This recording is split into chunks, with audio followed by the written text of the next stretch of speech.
ꯃꯌꯥꯝ ꯑꯩꯒꯤ ꯅꯨꯡꯁꯤꯔꯕ ꯑꯉꯥꯡꯁꯤꯡ ꯉꯁꯤꯁꯨ ꯑꯩ ꯌꯥꯝ ꯀꯨꯏꯔꯦ ꯊꯥꯒꯠꯈꯤꯕ ꯇꯥꯏꯝ ꯑꯦꯟ ꯗ ꯋꯥꯛꯀꯤ ꯀ꯭ꯋꯦꯁꯟ ꯈꯔ ꯑꯗꯨꯕꯨ ꯀꯩꯗꯧꯒꯦꯅ ꯍꯥꯏꯕ ꯃꯇꯝꯗ ꯔꯤꯀꯦꯞ ꯑꯩꯈꯣꯏ ꯍꯟꯖꯜꯂꯛꯄ ꯑꯣꯏꯅ ꯅꯣꯏ ꯑꯉꯥꯡ ꯈꯔꯒꯤꯗꯃꯛꯇ ꯑꯩꯅ ꯁꯨꯝꯅ ꯊꯥꯒꯠꯂꯛꯄꯅꯤ ꯀ꯭ꯋꯦꯁꯟꯁꯦ ꯑꯗꯒꯤꯗꯤ ꯑꯩꯈꯣꯏꯒꯤ ꯄꯔꯤꯈꯥꯁꯨ SSCꯒꯤꯁꯤ ꯐꯦꯕ꯭ꯔꯨꯋꯥꯔꯤꯗ ꯅꯛꯁꯜꯂ ꯂꯩꯔꯕꯅꯤꯅ ꯅꯈꯣꯏꯗ ꯍꯦꯜꯞꯐꯨꯜ ꯑꯣꯏꯕ꯭ꯔꯥ ꯌꯦꯡꯉꯣ ꯑꯩꯅ ꯂꯧꯈꯠꯂꯛꯏꯕꯁꯤ 2023-24ꯗ ꯍꯪꯈꯤꯕ ꯀ꯭ꯋꯦꯁꯟ ꯉꯥꯛꯇꯅꯤ ꯑꯗꯨꯗꯨꯅ ꯌꯥꯝ ꯇꯣꯏꯅ ꯍꯪꯉꯕ ꯃꯣꯏꯁꯤꯗꯤ ꯑꯗꯨꯝ ꯍꯪꯗꯣ ꯂꯩꯔꯕꯅꯤ ꯑꯗꯨꯕꯨ ꯕꯠ ꯀꯔꯝꯕ ꯀꯟꯁꯦꯞꯇ ꯍꯪꯉꯛꯀꯗꯒꯦ ꯍꯥꯏꯕꯗꯨꯗꯤ ꯑꯩꯅ ꯍꯥꯏꯕ ꯉꯝꯗꯦ ꯑꯗꯨ ꯀ꯭ꯋꯦꯁꯟꯁꯤꯡꯁꯤꯅ ꯑꯩꯈꯣꯏ ꯕꯤ ꯀꯦꯌꯔꯐꯨꯜ ꯌꯦꯡꯉꯀꯥꯟꯗ ꯊꯔꯣꯂꯤ ꯄꯥꯔꯀꯥꯟꯗ ꯌꯥꯝꯅ ꯂꯥꯏꯅ ꯑꯟꯁꯔ ꯄꯤ ꯉꯝꯅꯕ ꯍꯣꯠꯅꯧ ꯑꯗꯨꯗꯨꯒ ꯃꯇꯝ ꯆꯪꯍꯟꯗꯅ ꯃꯇꯝ ꯆꯪꯕ ꯍꯥꯏꯕꯁꯤ ꯄꯤꯔꯤꯕ ꯀ꯭ꯋꯦꯁꯟꯗꯨꯒ ꯃꯣꯏꯅ ꯍꯣꯠꯇꯣꯛꯑꯕꯅꯤ ꯈꯪꯗꯕꯉꯩꯅ ꯁꯥꯡꯅ ꯍꯣꯠꯄꯒꯤ ꯋꯥꯅꯤ ꯌꯦꯡꯁꯦ ꯀ꯭ꯋꯦꯁꯟꯁꯦ ꯑꯩꯈꯣꯏꯒꯤ ꯍꯪꯈꯤꯕ ꯁꯣꯔꯠ ꯀ꯭ꯋꯦꯁꯟ ꯉꯥꯛꯇꯅꯤ ꯔꯥꯀꯦꯁ क्वेश्चन जी यंगे Rakesh Mahesh and Punesh together can they make a chair in the 20 minutes. Rakesh and Mahesh together can make it in 25 minutes. How much time will Punesh alone take to make that chair? Masai gi moi ahum na thabak suminare 20 minutes chair adu masembada aduga mi ani na musure 25 minutes adu mi amakhtana shu taragati matam kyam changadagi kaibane ekoi hana hotkiba a plus b plus c equal to and the b plus c equal to chaina hotkiba mayam ama lai adu aina mamangda takibani adugi cha manana ekoi adum hotchi kasu kaidi yam laina hotpe yai nakoi dai adum tarakisi Rakesh irage Rakesh plus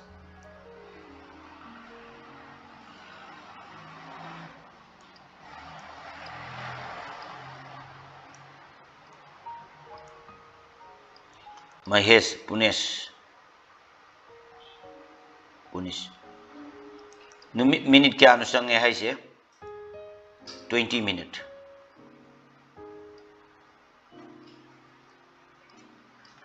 second mathang da kana no Rakesh Mahesh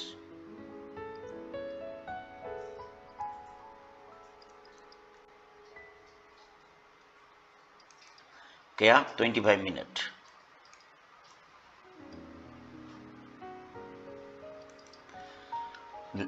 second amana Punesh ki putho hai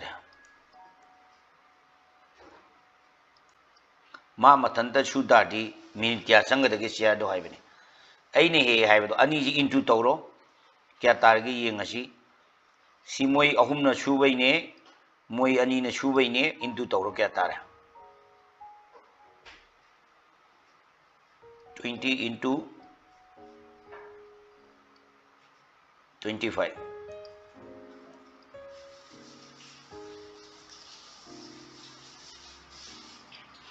20 into 25 later sida divided by kanana tawgadaba moi ahum na subagi minute tune moi ani na subagi minute tune ani do into tawro aduda divided kanana tawgadaba any adum divided tawro khaidoknaro moi ahum na subudu dagi ani na subudo khaidoknaro 20 and sigi 20 jine 25 ka minus tawro kya targe yongo 5 tare si 5 se tare adu targadi kano tawro 5 siga sigi 25 siga cut tawro kya tare ma kumanga kya no le mori se 20 into 5 kya tare 0 mangani tara 10 minute sini angangji so totally je tare je 100 ni 100 tare lore ngasai gi 20 ga 50 ga into tawradi 100 si jini angangji holisi ngasai gi moi ahumna subana 20 minute mi ani na suragna 25 mi amakta su tadi kamaina hot kadagi haibadu aduni puthoi si kaidogi do mi ani na ahum duna subai dune ani na subai dune into tawro 20 into 25 aduga mi ahum na subai dune mi ani na subai dune khaidoknaro 25 minus 20 tawro 5 tare 5 to divide tawro 100 tare sini angangji होलिबा अंकस नकोई यान ताब्रे येंगो question चिंगसे अदुगा नकोई concept तो लो अतोपा अममु येंचिको second question जी दा हंगी आई होली चिंगजी याम कोई थू होलबनिको नकोई line अदुम minute फादना अदुम लोइबे याबा अंक ngaतनी ngasai ki second question jina hangi jate noi question jin loi previous question da obani na ko yengo dum 22 men can make a wheel wall in the 2 days. How many men required to complete the work for in the half a day? Haibadi mi koni thoi dana su thabak to sure 22 days kai gumba thabak tu 1.5 days da loi thoke ta di khara tu na loi thoke ai ta di half a day ai bani ngasai ki tangkhai noma ki tangkhai am da loi thoke ai ta di mi kya sang da ge na hai bani si loi re dum moi ani gi ngasai gi mi 22 du gi moi gi potent kai no du putho ba total du putho ba kam thabak tu kam tongam ge do adui tar ga di ngasai gi 22 men jina 2 days sang adi ani ji into tok ta di 44 tare si 44 tare ai am short to hol ni ko 44 tare ani du into tor adui tar ga half day hai bi ji kya hano haim tar ga di ngasai gi kai do gi na haim tam da kamai kyam sang ge hai bu ko line bu to no da half a day hai ani thuk ibi 1/5 hai gira natragana atopam or noina nungai bem chang da dum holo 0.05 hai gira ko si or hai bni ko noi na ibi da mu kano to hai rakani or natraga hai bni 1/5 hai gira ngasai gi kano hai gira kai hai ta 0.5 hai gira adi noina sana nungai bagi kano du da dum nang na sana comfortable oi bu do gi chang do adu tar gadi half day gi puto gai tar gadi kai do gi na wa ngasai gi half hai bidi 1 oh sorry half hai bidi tangkhai hai bani aduna ngasai gi kai do gi bu